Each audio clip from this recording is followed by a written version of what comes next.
Salut à tous. Salut. Alors, avec Artus, il y a longtemps, on s'est acheté des petits nerfs électriques et on s'est dit que ça serait sympa de les utiliser. Et on avait aussi, avant ces gros, ces gros boudins, des tout petits nerfs Ouais. manuels. Mécanique, on tirait, pouf, il y avait une petite pompe à vide et piche, ça envoyait des fléchettes. Parce que ça envoie des balles, mais ça envoyait des petites fléchettes Exactement. et ça partait pas mal, ça partait à 3-4 mètres à l'aise. Voilà. Hein. Et il s'avère qu'on s'amusait autant avec les petits qu'avec les gros. Et en plus, ils consomment énormément de batterie. Énormément de batterie. Donc, comme maintenant, on a un bon setup d'imprimante 3D, on a regardé sur Internet si c'était pas possible d'imprimer un Nerf, petit modèle, en 3D. Et il s'avère que oui. Donc on va vous montrer tout ça. C'est parti pour l'impression et ensuite on se retrouve pour le montage, le test, bref, la totale.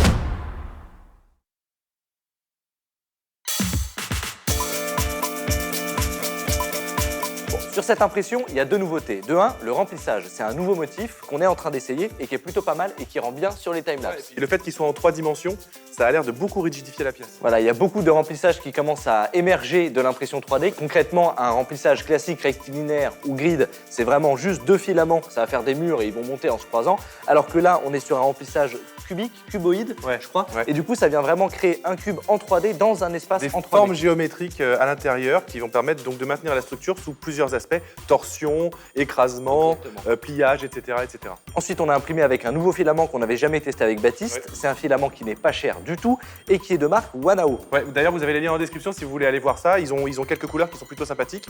Alors, on a déjà fait des vidéos avec Wanao, mais là, pas du tout. C'est vraiment un achat de notre part. C'est Ouais. vraiment pour tester le filament. Ouais, Ça n'a rien à voir avec Wanao. Il est très visqueux par contre quand il sort de la buse, c'est assez étrange, mais en même temps, au final, j'ai l'impression que les couches sont hyper soudées ensemble, ça a l'air pas mal. Pour le prix, en tout cas, je suis assez étonné. Oui, puis il est bien rentré dans l'imprimante. Ça s'est imprimé très vite avec le profil de base, le profil Ouais, générique qui est totalement. donné sur le slicer. Bonne densité du PLA Ouais. aussi.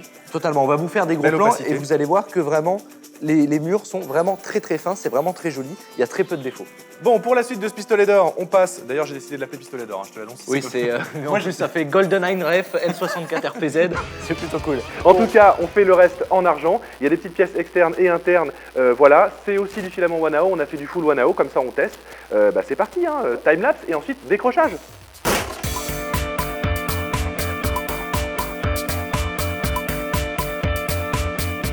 Ah, je crois qu'elles sont déjà décollées là. Hein. Oula. Oui, ah oui, non, c'est vraiment pas tenu du tout.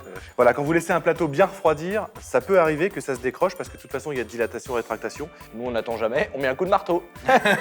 Ok, je retire le support, il a l'air pas mal. Vas-y. Ouais, comme d'hab, ça s'enlève super bien. Il n'y a vraiment plus aucun problème avec les supports. Bon, assez parlé des supports, c'est quand même le truc le moins intéressant. On va mettre les vis, on va monter tout ça et on va après tester ce flingue. Parce que j'ai très envie de voir ce que ça va donner quand même. Allez.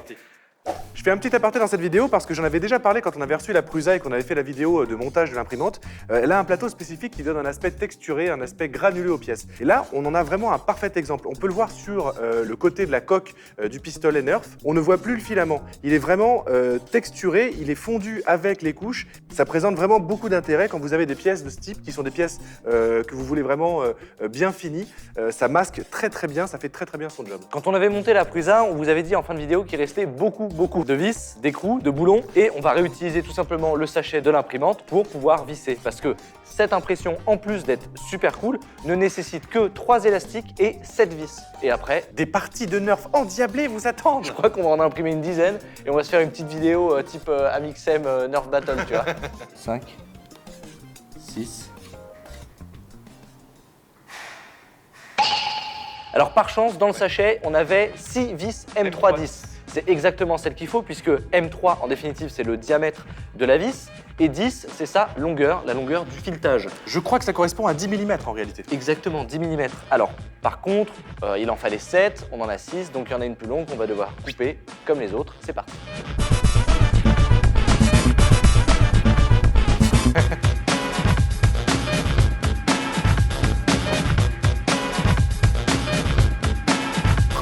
Je sais pas le faire. Mais il n'y a pas de trou. Comme toujours, vous avez les liens dans la description. Vous allez voir sur le Thingiverse un lien vers une vidéo YouTube qui vous explique les instructions de montage, tout simplement. Et là, on va faire les instructions de montage en regardant la vidéo. Donc on utilise la partie droite de la coque et on vient y placer une vis à cet endroit-là. Ensuite, on vient prendre la gâchette et on vient placer ce morceau. Et on vient prendre le deuxième morceau de gâchette qu'on vient mettre aussi comme ça. C'est une gâchette en 2 parties, c'est incroyable. Et on vient la placer juste ici et faire correspondre les trous. Maintenant qu'on sait que le mécanisme fonctionne bien, on peut aller se permettre d'aller serrer les vis. Puisque ce sont des fléchettes en mousse, hein. Faut le préciser quand même. Contrairement à notre Sarbacane, l'épisode est juste là, où vous pouvez mettre des clous.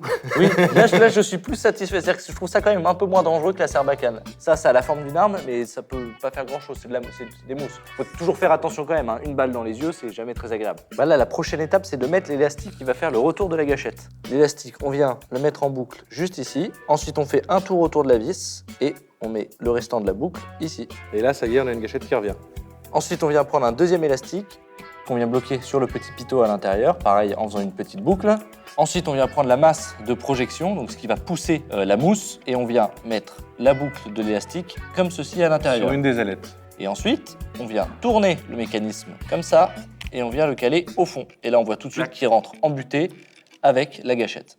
Moi, je vais prendre la deuxième partie. Je mets l'élastique dans le petit pitot, donc de cette deuxième partie ici. Je viens l'enclencher sur la masse. Tac, tac, et on referme le système. Et là, Hop là, c'est bon, c'est percé, et on y va en vis.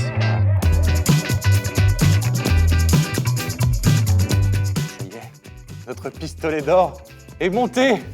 On peut déjà voir que quand on appuie sur la gâchette, il y a bien la masse qui arrive et qui viendra propulser la fléchette. Donc ça fonctionne très bien. Par contre, que serait un pistolet sans son chargeur? Bon, ce qu'on peut dire aussi, c'est qu'il est déjà très confortable. La prise en main est bien. C'est-à-dire que le design est moche. Oui, mais on peut mieux faire. Oui, moi je pense qu'on peut construire une arme inoffensive comme celle-ci en 3D, pourquoi pas en bois d'ailleurs, on pourrait voir, et on va peut-être même faire un petit sondage, tiens. Tu dis quelque chose de tout à fait vrai, c'est vrai qu'on fait des vidéos d'impression 3D, mais on a aussi une CNC. Et ça pourrait peut-être être intéressant de modéliser les deux parties qui viennent s'enclencher. Mettez-nous en commentaire, et si vous éclatez la section commentaires en nous disant que vous voulez qu'on fasse ça, on la sort d'ici 3-4 mois la vidéo. Histoire on le fera. qu'on continue Promis. le planning. On le fait pour les 100 000. Oh, et vous savez Pour ce les qu'on 100 fait 000. Mais grave, et vous savez ce qu'on fait? Après, on met de la poudre à canon et on met un projectile en métal et... J'aime pas les armes. Moi, ça c'est moi. moi. Non, c'est moi qui mets. Vas-y. Ok, non, vas-y. Ok, alors, maintenant, ce qui reste à mettre, c'est ce système-là qui va permettre de faire revenir la masse ou alors le percuteur, il me semble. Alors, attends, donc je crois qu'il suffit simplement De le clipser. de le glisser comme ça. Ça fonctionne, il y a la butée, il y a tout qui va bien. Alors on tire. On a maintenant les ailettes qui sont bloquées à l'entrée ici et on vient tirer et ramener. Non. You lose. Bon, il est temps de vous expliquer ce qui s'est passé. Alors, il y a quelque chose à prendre en compte quand on fait de l'impression 3D, Ouais. toujours, c'est le sens de la pièce. C'est extrêmement simple à expliquer. Par exemple, ici, vous allez imprimer dans ce sens-là. Imaginez qu'on on zoome très très fort et on se retrouve entre deux couches de plastique. Là, la première, et ensuite l'imprimante vient déposer dessus une deuxième. Selon vous, quel est l'endroit de rupture le plus facile? Eh bien évidemment, c'est entre les deux couches. Quand on vient réfléchir au sens dans lequel la pièce s'imprime, si on avait imprimé dans ce sens-là, C'est-à-dire qu'on aurait eu ici, au lieu d'avoir des stries horizontales pour l'impression, on aurait eu des stries verticales. Donc la pièce se serait donc imprimée comme ça, en montant, voilà. et non pas en longueur comme ça. À ce moment-là, si on vient placer la pièce comme ça, la force qui était appliquée tout à l'heure, eh bien, on est dans la longueur entière d'un filament et donc il n'y a pas de point de rupture ici. C'est totalement lisse. Puisque la force qu'on applique, elle est horizontale, et là, la sensibilité, elle est verticale. Vous connaissez mon amour pour la résine époxy, donc on va coller tout ça à l'époxy et voir si ça fonctionne. Pour ça, on va utiliser un grain 180, et ensuite, on va affiner, je pense, au 320. Et comme je suis un gros flemmard, je vais même pas le retirer de l'emballage. Vu qu'il y a un truc pour gratter pour les clients, et ben je me sers directement de ça.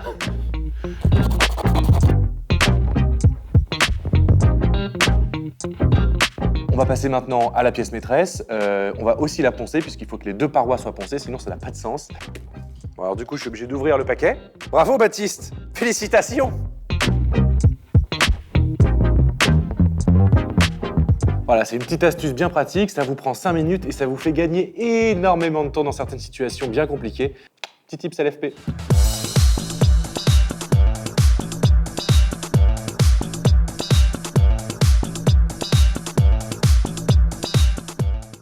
Donc on se met une pointe de résine et la même dose de durcisseur juste à côté. Et là, on mélange. Et dès qu'on commence à mélanger, ça commence à sentir cette bonne odeur qu'on aime tous. Une odeur de paix. Et elle commence déjà à épaissir, donc on va se dépêcher. Je pense qu'on est pas mal. Bon, ça y est, c'est enfin sec. Je pense que l'époxy tient bien, j'ai fait des tests, franchement ça a l'air super cool. Bon, écoute, je la mets, on voit ce que ça donne. C'est le percuteur? Bon, je crois qu'il y a un problème sur cette impression. Suite à ce débrief avec Baptiste, débrief houleux. En vrai, ça allait. Il y a plusieurs raisons. On a exactement eu le même problème qu'avec le système de chargement, c'est-à-dire que c'est l'accrochage intercouche qui a encore cassé sur la gâchette. Non, pas sur la gâchette, sur le percuteur, sur la masse qui est ici. Mais ce qui est sûr, c'est que le fait que ça soit du PLA et que ce soit un percuteur envoyé par des élastiques, bam, ça tape. Ouais. Forcément. Il y a vraiment des chocs brusques. Chez vous, on vous conseille de l'imprimer en ABS. Par contre, nous, comme on est borné, un petit peu sur les bords quand même, on a une nouvelle imprimante et sur laquelle on a mis une buse de 0,8 mm. Donc, grâce à cette buse et grâce au fait qu'elle soit très très large, on va pouvoir imprimer horizontalement, c'est-à-dire très vite plutôt que de prendre le temps de faire plein de couches en hauteur, mais avec des murs et une épaisseur de couches et d'accroche entre les couches qui est beaucoup plus importante. Ok, donc là on voit clairement que le créateur d'origine il met ses pièces à la verticale. Le problème c'est quand on met à la verticale, on voit tout de suite qu'ici c'est dans le vide et donc il faut créer des supports. Et sur la Prusa, ça prend 5 heures juste pour cette pièce-là, dans ce sens-là. Donc avec une buse de 0,4 sur Slicer, ça prend 2 heures. Et sur Simplify, ça prend 34 minutes avec une buse donc de 0,8. Et maintenant, il n'y a plus qu'à envoyer à l'impression.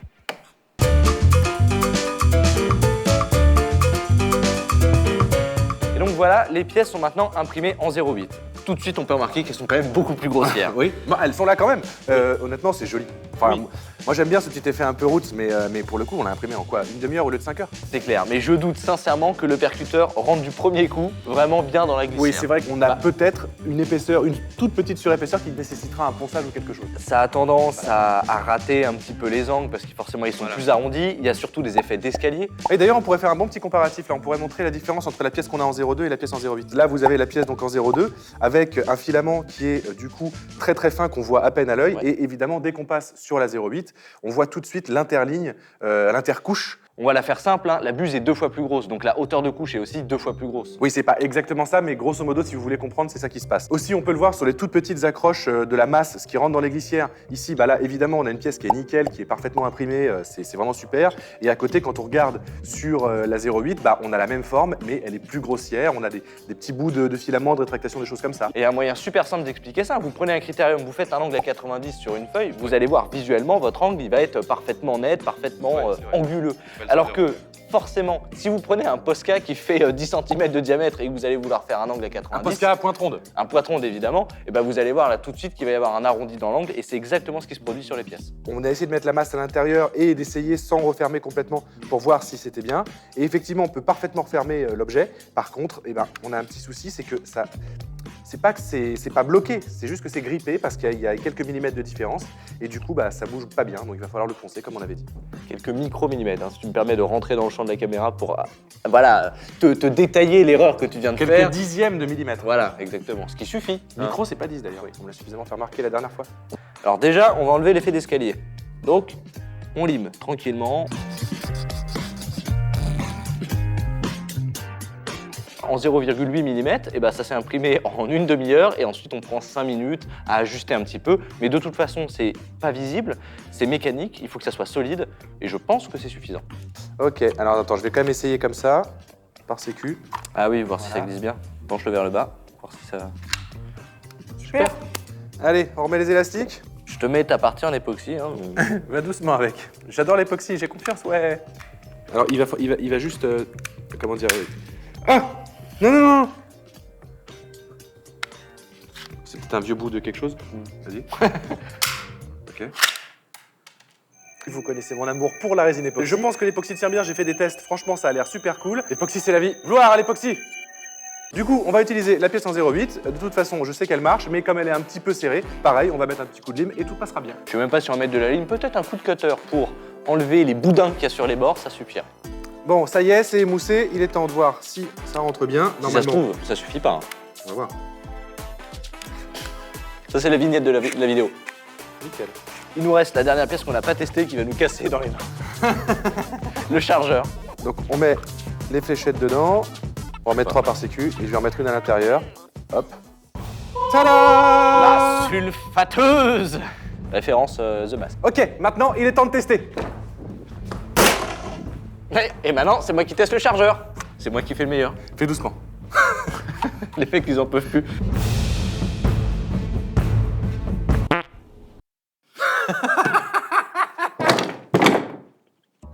c'était tellement moche. Allez, elle était bloquée, attends. Ah oui, d'accord, elle tombe. Elle tombe pas droite. Ah oui. Ah bah, regarde. C'est pas droit du tout. Ce chargeur est donc vraiment inutile. Donc, pour que les flèches arrivent droites, dans le design original comme celui-ci, il faut bien tapoter par-dessus pour que les flèches retombent bien comme il faut à l'intérieur. C'est donc l'heure du test. Voici le criquet. Le criquet infernal nerf. Non, c'est vraiment, on les a achetés en promo, je crois, genre 7 ou 8 euros sur Ouais, c'est Amazon. clair. On en a pris 3 et on s'est éclaté avec. Il est minuscule et j'avais complètement oublié qu'en fait, il marche très très bien. Ouais, c'est vrai. C'est à air comprimé par contre, il n'y a pas d'élastique pour propulser la flèche. C'est vraiment le système Nerf à air comprimé. Voilà, tout leur système repose là-dessus avec le petit trou qu'il y a dans les fléchettes. Ouais. Et l'air qui est envoyé, il est ridicule. Et pourtant, ça marche très bien. Donc, je vais vous montrer, vous allez voir, ça n'envoie 0 air. Avec un petit peu de poussière qu'on a mis sur le tissu blanc, vous allez voir la puissance de ce truc, hein, vous allez vite comprendre. Voilà. C'est complètement ridicule. C'est ridicule au C'est possible. rien, il n'y a même pas un millimètre qui bouge quoi. Et pourtant, vous allez voir, on va sortir un mètre, on va tirer, on va voir jusqu'où ça va. C'est très puissant. Et on va le mettre en comparaison avec celui-là qui ne marche pas à l'air comprimé, mais aux élastiques et qui est en version de base. Let's test it. Je vais mettre un bout de scotch là. Donc, entre les deux points noirs, 5 mètres. Ok, je prends le Nerf, on le charge et on met la fléchette dedans. À hauteur d'épaule.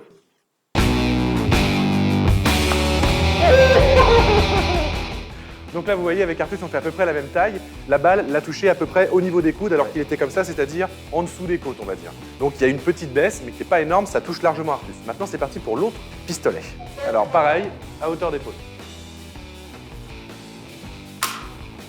Là, pour le coup, c'est plutôt simple. On est vraiment à 5 mètres pile poil, c'est un hasard. Elle a touché le scotch noir au sol. Donc ça veut dire qu'à hauteur d'épaule, quand vous faites 1m90 comme moi, ouf, ça tombe à 5 mètres. Bon, alors maintenant, on va vous montrer vraiment la différence côte à côte des deux armes, puisqu'on va tirer en même temps, à la même distance, sur Jim. C'est parti. 3, 2, 1. Il y en a une qui est encore à 5 mètres, hein, c'est assez régulier, Ouais. et l'autre qui a touché Jim. Ouais, complètement. Alors après, ça l'a touché au niveau des chevilles. Hein. T'as quand même les 2 tiers de la puissance avec ça. C'est pas mal. C'est pas mal. Surtout que sur celle-ci, en définitive, on pourrait imprimer des projectiles en 3D, ouais, c'est vrai. puisque c'est juste une butée qui vient envoyer l'objet. Alors que là, il faut les balles Nerf en mousse, puisque c'est de l'air comprimé qui rentre dans la chambre de la balle qui l'envoie. Moi, je propose une petite séquence tir avec cette arme-là. On se retrouve tout bientôt. N'oubliez pas de nous dire dans les commentaires si vous voulez revoir ce système-là en bois, en ABS, avec plus d'élastique pour le rendre plus puissant, essayer de concurrencer les vrais Voilà. systèmes Nerf. C'est surtout qu'on sait déjà comment l'améliorer pour en faire un Mais truc ne le assez dis pas, ne badass. le dis Ah mais il faut teaser les gens pour les 100 000 hein. Et à on ce vous moment-là, fait, voilà. on vous fait un flingue de 8 km de long. En métal. Un canon de la Première Guerre. Allez, n'oubliez pas d'être tous bienveillants les uns envers les On autres. vous embrasse. À la prochaine. Ciao. Ciao.